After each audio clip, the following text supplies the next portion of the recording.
Shalom, selamat pagi Bapak Ibu Saudara yang terkasih dalam Tuhan Yesus Kristus. Sungguh bersyukur pagi ini kita kembali bersama bertemu di dalam Renungan Pagi GKI Palembang. Mari kita mengawalinya dengan berdoa terlebih dahulu. Bapa, makasih dalam Tuhan Yesus Kristus, kami sungguh mengucap syukur untuk hari ini. Engkau masih berikan kami kesempatan untuk menjalani hari kami. Sebelum kami melakukan segala aktivitas kami akan bersama merenungkan firman-Mu. Kiranya Engkau menolong setiap kami agar kami bisa menerima firman Tuhan sebagai kebenaran dalam hidup kami, dan biarlah Roh Kudus memampukan kami untuk menjadi pelaku-pelaku firman-Mu. Berfirmanlah ya Tuhan kepada setiap kami siap mendengar sabda-Mu. Dalam nama Tuhan Yesus kami berdoa dan kami mengucap syukur. Amin. Bapak Ibu Saudara yang terkasih, hari ini kita akan bersama merenungkan firman Tuhan dari Mazmur yang ke-50 ayat 5, ayat 8, ayat 14, dan ayat 23. Bapak Ibu Saudara nanti bisa membaca keseluruhan dari pasal ini untuk bisa mengetahui ayatnya secara lengkap. Tapi saya akan membacakan beberapa ayat saja. Demikianlah firman Tuhan, Mazmur 50 ayat 5. Bawalah kemari orang-orang yang kukasihi yang mengikat perjanjian dengan aku berdasarkan korban sembelihan. Ayat 8. Bukan karena korban sembelihanmu aku menghukum engkau, bukankah korban bakaranmu tetap ada di hadapanku? Ayat 14. Persembahkanlah syukur sebagai korban kepada Allah dan bayarlah nazarmu kepada yang maha tinggi. Ayat 23. Siapa yang mempersembahkan syukur sebagai korban, ia memuliakan aku. Siapa yang jujur jalannya, keselamatan yang dari Allah akan kuperlihatkan kepadanya. Sungguh bersyukur kita masih punya kesempatan untuk membaca dan merenungkan firman Tuhan. Biarlah kita juga bisa menjadi pelaku-pelaku firman Tuhan. Bapak Ibu Saudara yang terkasih di dalam Tuhan Yesus Kristus, kalau kita memperhatikan di berita di televisi, kita akan tahu bahwa di sebuah kasus hukum di pengadilan biasanya ada orang yang disebut sebagai tersangka dan ada yang disebut sebagai korban. Kita biasanya akan membela siapa yang menjadi korbannya, begitu ya. Karena memang korbanlah yang pantas untuk dibela, begitu. Namun kalau hari ini saya bertanya kepada Bapak Ibu Saudara sekalian, apakah Anda mau menjadi korban dari kejahatan orang lain? Saya yakin jawabannya pasti tidak mau, bukan? Ya, walaupun kalau kita jadi korban kan akan dibela, begitu ya. Tapi tetap saja kita tidak mau menjadi korban. Karena ketika kita menjadi korban, kita tidak merasa nyaman dan kita dirugikan. Bapak Ibu Saudara yang dikasih oleh Tuhan, bicara soal korban, ternyata Alkitab juga mencatat banyak kata ini, baik itu di PL maupun di PB. Ada orang-orang yang menjadi korban dari kejahatan para tersangka. Tapi pagi hari ini, saya tidak akan membahas mengenai siapa saja yang menjadi korban mengenaskan di Alkitab. Hari ini saya ingin membahas mengenai korban sembelihan atau korban bakaran yang dipersembahkan umat bagi Allah. Bapak Ibu Saudara yang terkasih, mengenai korban sembelihan atau korban bakaran, Allah sendirilah yang mengatur bagaimana cara umat harus mempersembahkannya, begitu ya. Itu kita bisa baca di kitab Imamat secara lengkap. Dan kita tahu bahwa korban sembelihan itu menjadi bagian di dalam ibadah di Bait Allah. Umat Tuhan harus taat mempersembahkan korban bakaran ini bagi Tuhan. Nah, Bapak Ibu Saudara, ketika umat mempersembahkan korban bakaran, ada darah binatang yang dipakai oleh para imam untuk memohon pengampunan dosa. Dari darah kurban binatang itu dipercikkan ke mezbah. Dan darah itu juga dipercikkan kepada imam-imam untuk melayakan mereka datang ke hadirat Allah.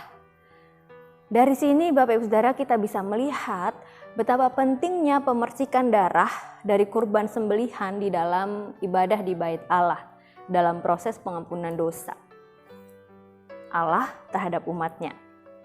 Dan darah dari kurban sembelihan itu menyucikan serta melayakan umat dan para imam tadi untuk bisa berelasi dengan Allah. Bapak Ibu Saudara yang terkasih, di dalam Mazmur pasal yang ke-50 yang kita baca tadi, pemazmur mengulang kata kurban sebanyak 5 kali untuk menunjukkan betapa pentingnya makna korban bakaran, betapa pentingnya makna korban sembelihan, betapa pentingnya makna dari korban syukur bagi umat pilihan Allah. Bapak Ibu Saudara, kalau kita membaca secara lengkap ayat ini pasal ini dari ayat 1 sampai ayat yang terakhir, kita mendapati bahwa pemazmur itu mengingatkan para pembacanya agar mereka tidak membawa korban untuk menyogok Tuhan, sehingga Tuhan tidak menghukum mereka. Saya bacakan ayat 8. Bukan karena korban sembelihanmu aku menghukum engkau, bukankah korban bakaranmu tetap ada di hadapanku. Selain itu Bapak Ibu Saudara, pemazmur juga mengingatkan para pembacanya agar mereka tidak membawa kurban itu sebagai alasan agar mereka bisa berkompromi terhadap dosa-dosanya. Kalau kita baca ayat 16 sampai ayat 20, di sana disebutkan dosa-dosa apa saja yang dikompromikan oleh mereka, oleh orang-orang fasik. Saya akan membacakannya.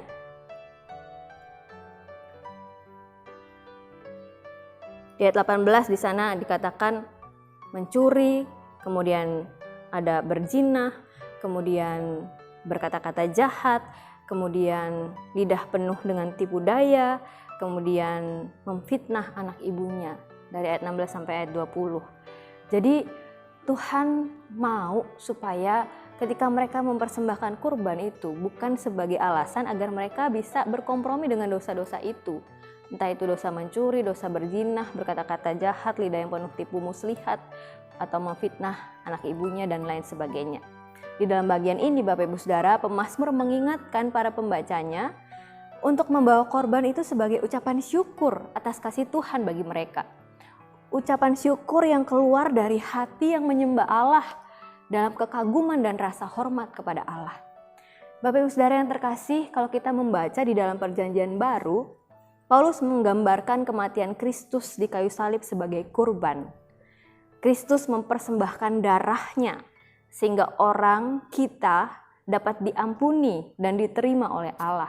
Kita bisa baca di Roma 3. Penulis Ibrani juga menuliskan bahwa darah Yesus memiliki kuasa menyucikan yang lebih efektif daripada darah kurban-kurban di PL. Sebab Yesus adalah anak domba Allah yang tak bercacat dan tak bernoda, yang darahnya menyelamatkan orang-orang dari perbudakan dosa. Bapak Ibu Saudara yang terkasih, tadi di awal saya mengatakan bahwa kebanyakan dari kita pasti tidak suka kalau kita menjadi korban atas kejahatan orang lain. Karena rasanya tidak nyaman dan kita merasa dirugikan. Tetapi tidak demikian dengan Yesus Kristus Bapak Ibu Saudara. Dia malah sengaja menjadi korban penebusan atas kejahatan kita, manusia berdosa, karena Ia mengasihi kita. Bapak Ibu Saudara yang terkasih, setelah kita menerima penebusan Kristus yang agung itu dan yang baru kita peringati juga di dalam ibadah Jumat Agung beberapa waktu yang lalu, janganlah kita punya mental yang menyogok Tuhan dengan persembahan atau dengan ibadah kita. Dan janganlah kita membawa persembahan atau rajin datang beribadah sebagai alasan agar kita bisa berkompromi dengan dosa-dosa kita. Mari kita memberikan persembahan kita mempersembahkan ibadah kita sebagai korban syukur atas kerelaan Kristus Yesus yang telah menjadi korban penebusan dosa bagi kita orang-orang yang tidak layak ini, dengan kita hidup seturut dengan kehendak-Nya. Kiranya Allah Roh Kudus memimpin kita untuk semakin serupa dengan Kristus. Amin. Mari kita berdoa. Bapak, kami sungguh mengucap syukur untuk firman-Mu yang telah berbicara kepada kami hari ini. Kiranya Engkau menolong kami agar kami bisa menjadi pelaku-pelaku firman Tuhan. Biarlah kami mensyukuri anugerah penebusan Kristus yang telah nyata itu dalam hidup kami dengan menjalani hidup sebagai umat Tuhan yang terus bertumbuh dan berbuah dan berubah semakin serupa dengan Kristus. Tolong kami ya Tuhan agar di dalam kami memberikan persembahan atau mempersembahkan ibadah kami kepada Tuhan bukan untuk menyogok Tuhan, bukan untuk menjadi alasan agar kami bisa berkompromi dengan dosa, tetapi sebagai korban syukur kami atas kerelaan-Mu menjadi korban penebusan bagi kami. Ini doa kami kepadamu ya Bapa, kami sungguh menyerahkan hidup kami sepenuhnya hanya kepadamu. Pimpinlah kami agar kami bisa melakukannya sebab kami tahu dan kami sadar bahwa kami tidak bisa melakukannya dengan kekuatan kami butuh Tuhan yang selalu memimpin kami. Terpujilah nama-Mu Bapa, di dalam nama Tuhan Yesus kami berdoa dan kami mengucap syukur. Amin. Selamat pagi Bapak Ibu Saudara, selamat menjalani hari bersama dengan Tuhan.